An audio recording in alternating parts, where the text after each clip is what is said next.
नमस्कार, मैं हूं रितु और आप देख रहे हैं सवाल 10 बजे। आज बात ईरान और अमेरिका की करेंगे। ईरान और अमेरिका के बीच ओमान में न्यूक्लियर मीटिंग खत्म होते ही ट्रंप ने तेहरान पर बड़ा एक्शन लिया है। ओमान में हुई कूटनीतिक बैठक की स्याही सूखने से पहले ही अमेरिका ने ईरान पर नए कड़े प्रतिबंधों का ऐलान कर दिया है। अमेरिका ने ईरान के तेल एक्सपोर्ट पर नए प्रतिबंध लगाए हैं, नए लिमिटेशंस लगाए हैं, जो कि थोपे गए हैं, लगाए भी नहीं गए हैं। अमेरिका के इस कदम से ईरान पूरी तरीके से हैरान रह गया है। ट्रंप के इस कारनामे के बाद खामेनेई का पारा चढ़ना तय है। हैरानी की बात यह भी है कि अब तक ईरान ओमान में हुई न्यूक्लियर वार्ता को पॉजिटिव बता रहा था, लेकिन ट्रंप का एक्शन कुछ और ही कहानी जाहिर कर रहा है।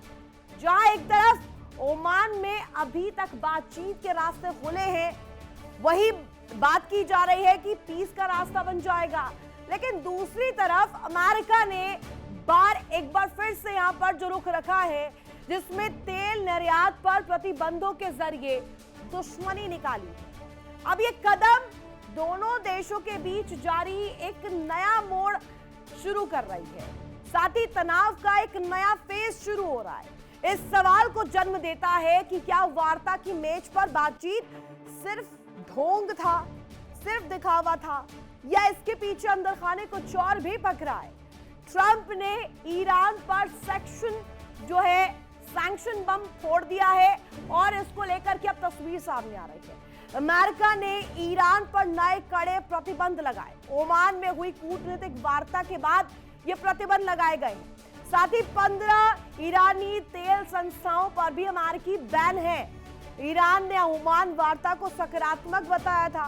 साथ ही आपको बता दें, लेकिन अमेरिका का कदम अलग कहानी कह रहा है। इसके अलावा सैंक्शन बम किस तरीके से फोड़ा गया, आप समझिएगा, ये टाइमिंग भी समझिएगा। अमेरिका ने कहा है कि आतंक पर पैसे लगाता है ईरान। सीधे सीधे ये जो तस्वीर सामने आ रही है, एक तरफ बातचीत हो रही है, दूसरी तरफ हथियार लोड किए जा रहे हैं। अमेरिका ने ईरान पर नए कड़े प्रतिबंध लगा दिए हैं। ओमान में हुई कूटनीतिक वार्ता के बाद ये प्रतिबंध है।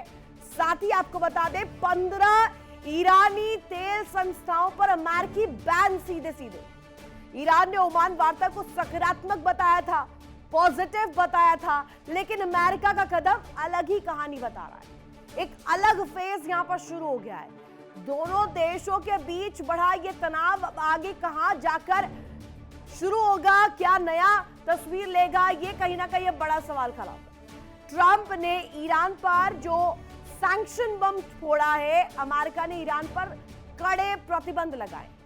साथ ही ईरान की आर्थिक कमर तोड़ने के लिए फरमान जारी करते हुए अमेरिकी विदेश विभाग ने 14 जहाजों पर प्रतिबंध लगाए, जिन्हें ईरान के तेल निर्यात का मुख्य जरिया माना जाता है। इन प्रतिबंधित जहाजों में भारत, टर्की और संयुक्त अरब अमीरात यानी कि यूएई के झंडे वाले जहाज भी शामिल हैं।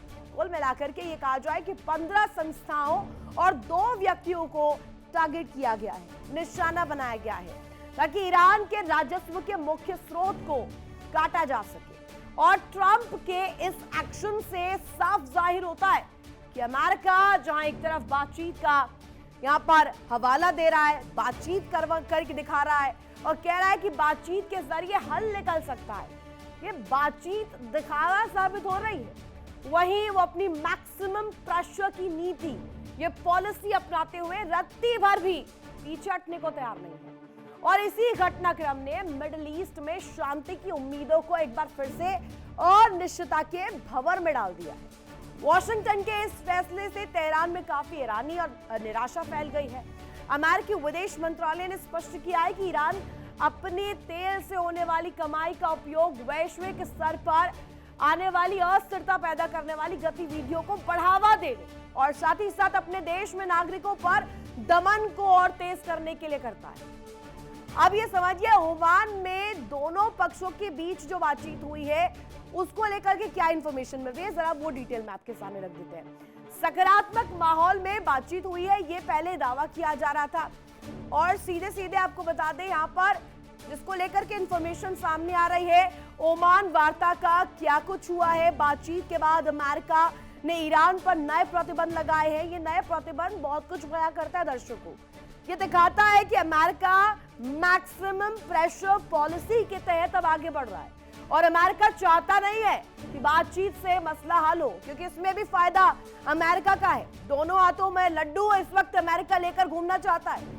ईरानी विदेश मंत्री अरागची ने बातचीत को कुछ अच्छी शुरुआत जरूर बताया, लेकिन बातचीत के बाद अमेरिका ने ईरान पर नए प्रतिबंध लगाए। और आपको बता दें, इस वक्त भी जब ये बुलेटिन हम कर रहे हैं, ये जानकारियां मैं आपको दे रही हूं, इस वक्त भी ईरानी जहाज लगातार पेट्रोलिंग कर रहे हैं, यानी कि दमखम अरागची दिखा रहे हैं अपना। ईरान अपना दमखम इस वक्त भी कायम रख रहा है, समंदर में भी। और जमीनी हकीकत यह है कि ट्रंप ने ईरान के तेल निर्यात पर नए और कड़े प्रतिबंध लगा दिए हैं। इसके जरिए बाइफरकेट करने की कोशिश ईरान को की जा रही है, लेकिन ये कोशिश अमेरिका की कितनी रंग लाएगी, सवाल यही है। अरागची ने दबाव और धमकियों से बचने की जरूरत जो है, इसको लेकर के चिंता जाहिर की है। बातचीत के बाद इस फैसले ने दुनिया को हैरान किया है, ये बात भी रखा। अमेरिका पहले से ही ईरान पर ऐसे कई प्रतिबंध लगा चुका है। राष्ट्रपति डोनाल्ड ट्रंप के पहले कार्यकाल से ही वॉशिंगटन की नीति यही रही है, कोई भी देश ईरान से तेल खरीदने से परहेज करे।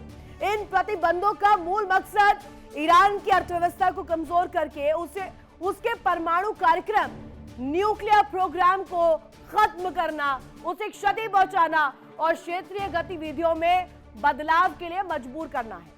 हैरानी की बात यहां पर कुछ नहीं है, क्योंकि अमेरिका का ये रुख पहली दफा नहीं आया है। और इस बीच एक बड़ी खबर दर्शकों सामने आ रही है, बड़ी खबर से आपको रूबरू करवा दूं। अमेरिका ने ईरान पर शिकंजा कस लिया है। अमेरिका ने ईरान पर नए प्रतिबंध लगाते हुए ये चाबुक जो चल दिया है ईरान पर, यह अपने आप में बेहद इंपॉर्टेंट हो जाता है। ओमान में बैठक खत्म होने के बाद प्रतिबंध लगाए हैं। 15 ईरानी तेल संस्थाओं पर अमेरिकी बैन लगाया है। अमेरिका का यह कदम जिससे ईरान हक्का बक्का है, क्योंकि एक तरफ यहां पर बात की जा रही है एक मेज पर आकर बातचीत करने को लेकर, मसला हल करने को लेकर, लेकिन दूसरी तरफ अमेरिका का ये जो रुख है, प्रतिबंध है, ये क्या दर्शा रहा है? अमेरिका ने कहा कि आतंक पर पैसा लगाता है ईरान, लेकिन रिएक्ट इस पर ईरान ने भी किया। ईरान ने बोला कि भरोसे की कमी बड़ी चुनौती यहां पर साबित होगी। और साथ ही साथ ये रुख जो ईरान का है, ये अरागची की बयान से भी सामने आता है। अरागची भी कह रहे हैं कि अगर चाहते हैं पीस, ईरान भी समर्थन देगा, लेकिन मेज पर बातचीत कीजिए फिर, क्योंकि ग्राउंड रियलिटी कुछ और नजर आ रही है। अमेरिका जो कह रहा है, जो कर रहा है, दोनों अलग अलग है, यानी कि कथनी और करनी में फर्क है। एक तरफ अमेरिका लगातार बड़े बड़े दावे कर रहा है कि शांति वार्ता के जरिए, शांति के जरिए मसला सुलझाया जाए, लेकिन दूसरी तरफ यहां पर यह तस्वीर और यह प्रतिबंध क्या दर्शा रहा है, यह बैन क्या दर्शा रहा है? ईरान के न्यूक्लियर प्रोग्राम को क्या ध्वस्त करना चाहते हैं अमेरिका? आज इसी पर बड़ी चर्चा हम करेंगे। और क्या नीति है ट्रंप की, जिसके जरिए अब ये प्रतिबंध भी लगाए गए हैं। मेरे साथ खास मेहमान जुड़े हुए हैं, रिटायर्ड कर्नल टीपी त्यागी सर, साथ ही साथ रक्षा विशेषज्ञ के तौर पर ग्रुप कैप्टन आशीष साहिब भी इस वक्त आपको स्क्रीन पर नजर आ रहे होंगे। दोनों मेरे जो खास मेहमान हैं उनका स्वागत मैं करना चाहूंगी। सबसे पहले गुड मॉर्निंग टीपी त्यागी सर। और पहला सवाल आपसे मेरा यही रहेगा, मस्कट में एक तरफ डोनाल्ड ट्रंप कह रहे बात कर लीजिए, मसला हल कर लीजिए, और दूसरी तरफ हथियार भी लोड कर रहे हैं। सर, ये दोनों हाथों में चीजें नहीं चल पाएंगी ना? जय हिंद मैडम, बिल्कुल सही कहा कि ईरान को तो ये समझ में अब आने लगा है या आ जाना चाहिए कि नेगोशिएटिंग टेबल उसके लिए एक लूजिंग फील्ड है, एक हारा हुआ सौदा है।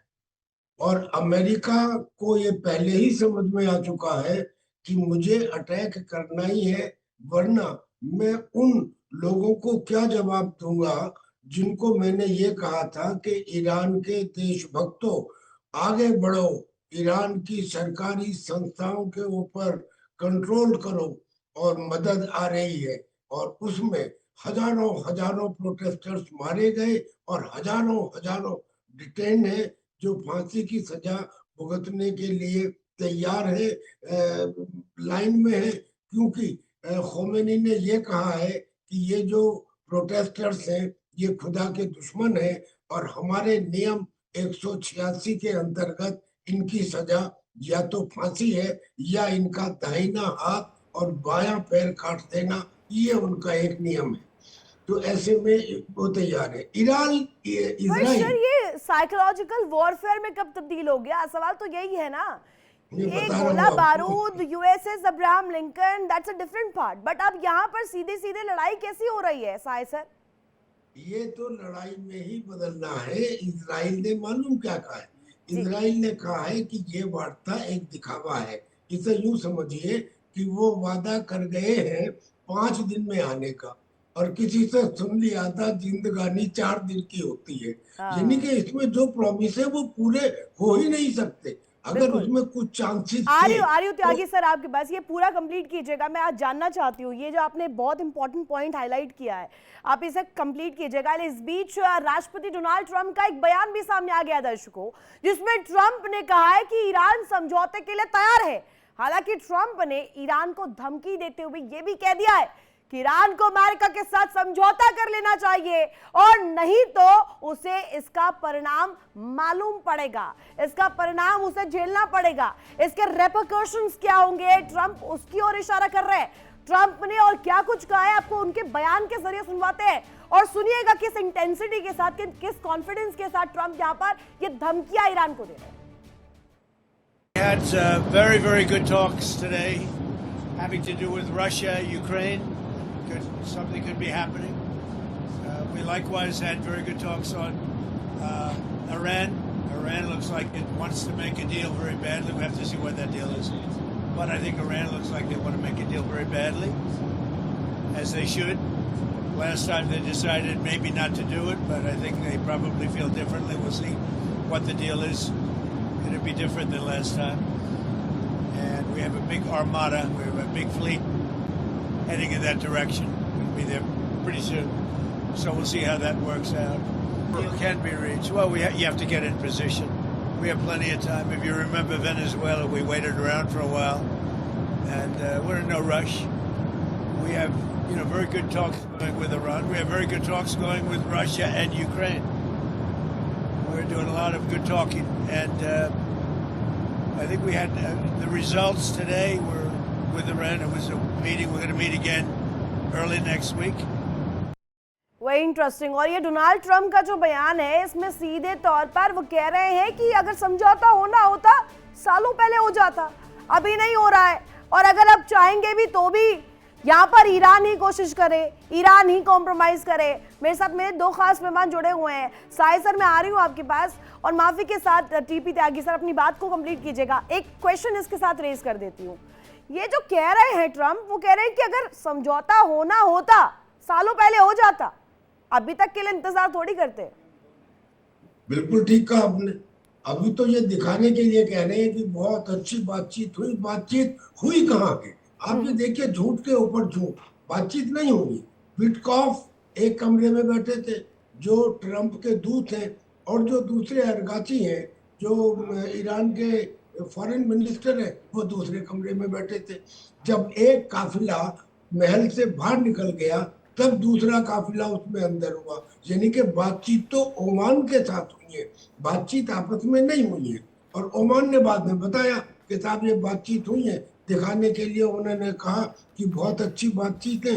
अगर बातचीत बहुत अच्छी हुई होती तो फिर डोनाल्ड ट्रंप ने ये क्यों किया होता कि उसने 15 बाकायदा जो इंस्टीट्यूशंस है पेट्रोकेमिकल्स के, पेट्रोलियम के, उन इंस्टीट्यूशंस पे सैंक्शंस लगा दिए, 14 वेजल्स पे सैंक्शंस लगा दिए। और ये वो वेजल्स हैं जो टर्की के लिए या इंडिया के लिए या यूनाइटेड अरब एमिरेट्स के लिए काम करते हैं।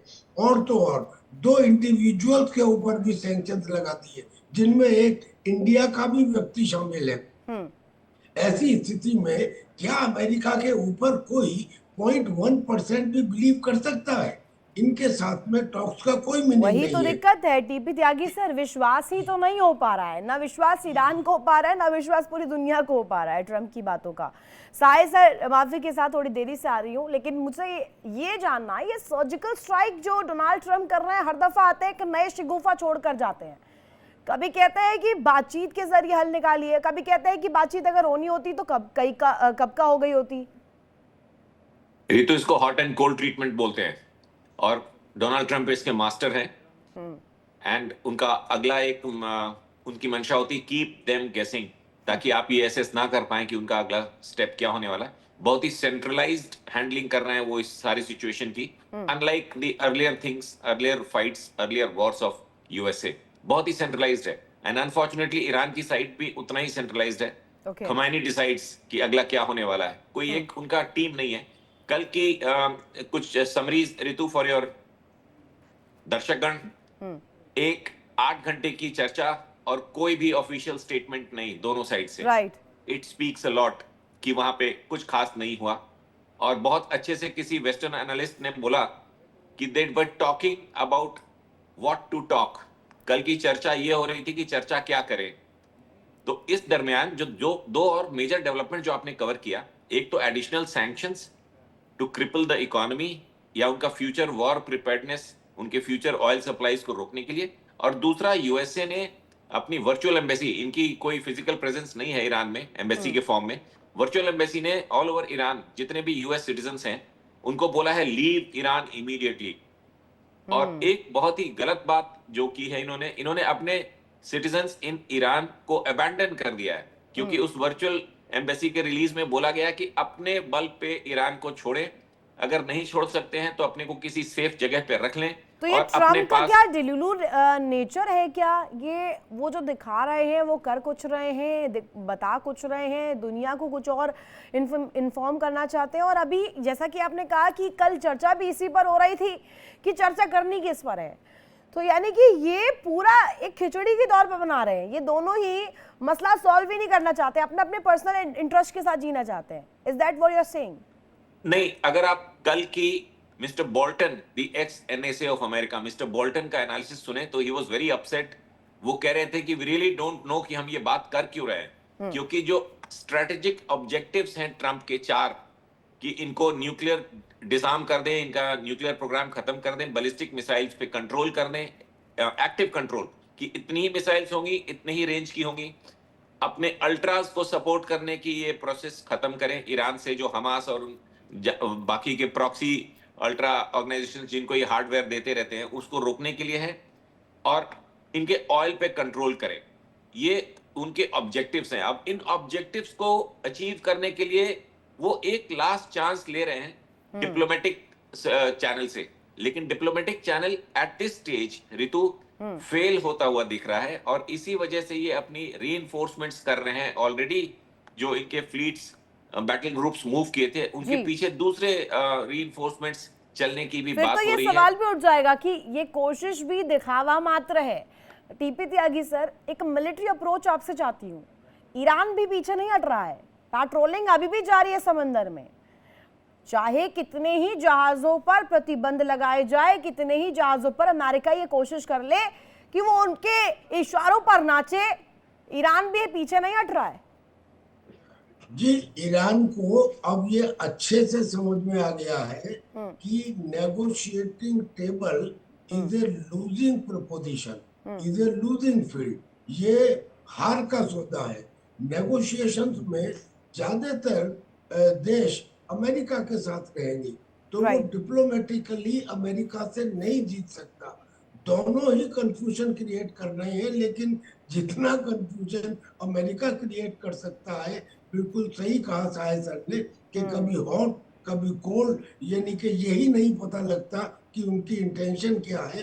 इसलिए डिप्लोमेसी काम नहीं करेगी ईरान के लिए, ये उनकी समझ में आ गया है। इसलिए वो अपने आप को युद्ध के लिए तैयार कर रहे हैं, पहले से करते रहे हैं। अच्छा, एक बात है, जब ये टॉक्स हुई थी तब उसमें एक एजेंडा रखा गया था, एक तुर्की की तरफ से, इजिप्ट की तरफ से और कतर की तरफ से। उन्होंने एक फ्रेमवर्क दिया था, और वो फ्रेमवर्क ये था कि ईरान अगले 3 महीने तक यूरेनियम का एनरिचमेंट नहीं करेगा। ओके। दूसरा, जो यूरेनियम ऑलरेडी एनरिच्ड है उसे किसी दूसरे देश को भेज देगा।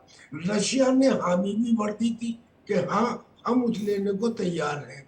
और तीसरा, अपनी इंटरकॉन्टिनेंटल बैलिस्टिक मिसाइल्स को लिमिट करेगा, उनका इस्तेमाल शुरू नहीं करेगा। ये 3 एक फ्रेमवर्क दिया गया था, लेकिन इसके ऊपर मैं नहीं समझता कि कोई बातचीत हुई।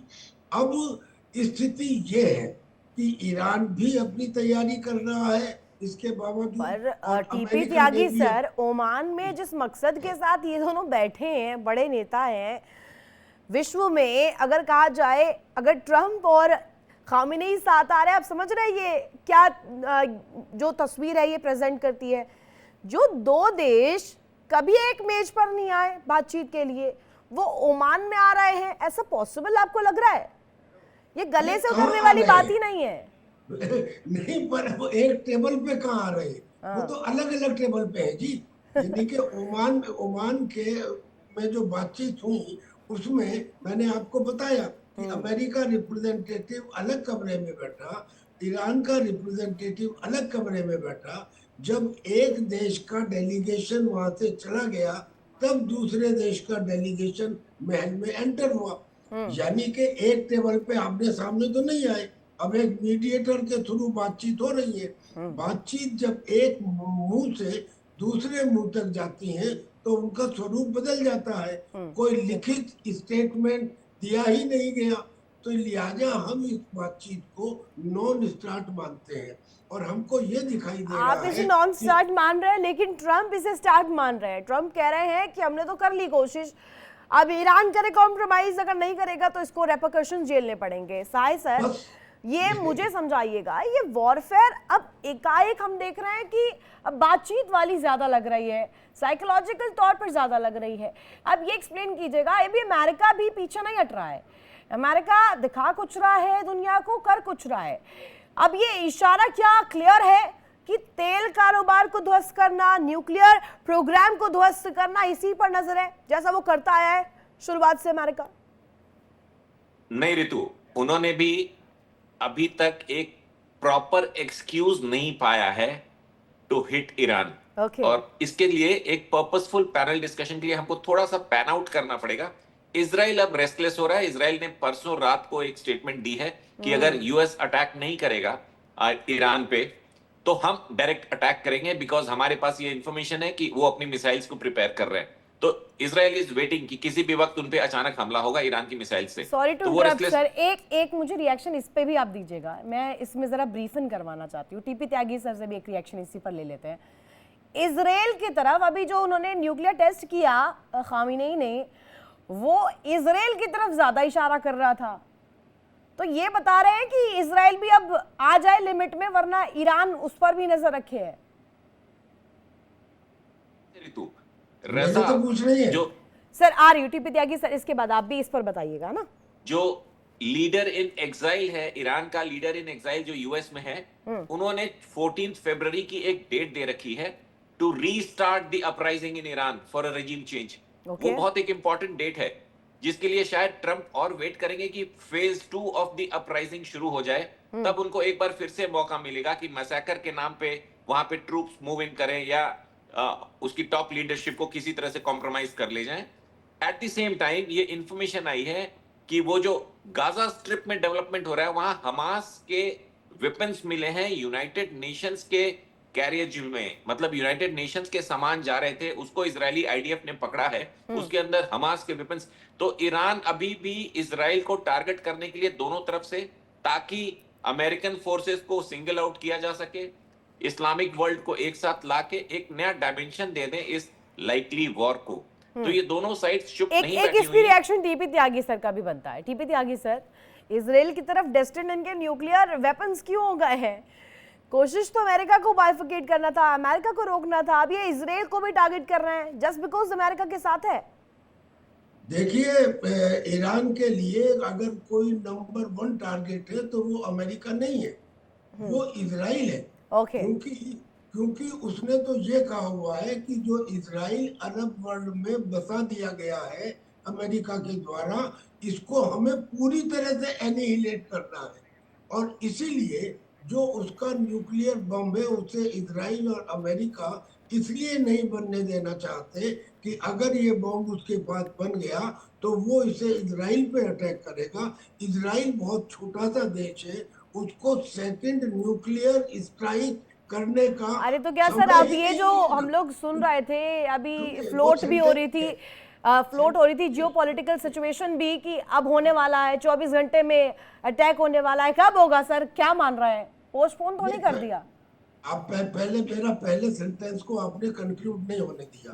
मैं उसमें ये कहना चाह रहा हूँ कि why Israel is worried of the nuclear bomb of Iran. The reason is this कि अगर ईरान इजराइल के ऊपर न्यूक्लियर अटैक करता है तो इजराइल चूंकि बहुत छोटा देश है, उसको सेकंड न्यूक्लियर स्ट्राइक करने का समय ही नहीं मिलेगा। मतलब वो कर ही नहीं सकता। यानी कि उनके पास समय बचा ही नहीं है अब ईरान को। अब इसका रेपलिकेशन या तो वो कॉम्प्रोमाइज करे, ये अमेरिका कह रहा है। साय सर भी यही पॉइंट आउट कर रहे थे। बहुत शुक्रिया सर दोनों का ही ज्वाइन करने के लिए और अपना अपना कीमती वक्त देने के लिए, अपना पॉइंट यहाँ पर रखने के लिए। हालांकि ये जो सिचुएशन है जिसमें हम देख रहे हैं ईरान अमेरिका अब आमने सामने है, एक तरफ बात वार्ता को लेकर, पीस को लेकर, दूसरी तरफ हथियारों को लेकर के, प्रदर्शन को लेकर के, उस प्रेजेंटेशन को लेकर के जिसमें दमखम दिखाया जा रहा है। अब ये दोनों ही चीजें पैरेलली कैसे चलेगी ये तो आने वाला समय बताएगा कि ईरान का क्या होगा,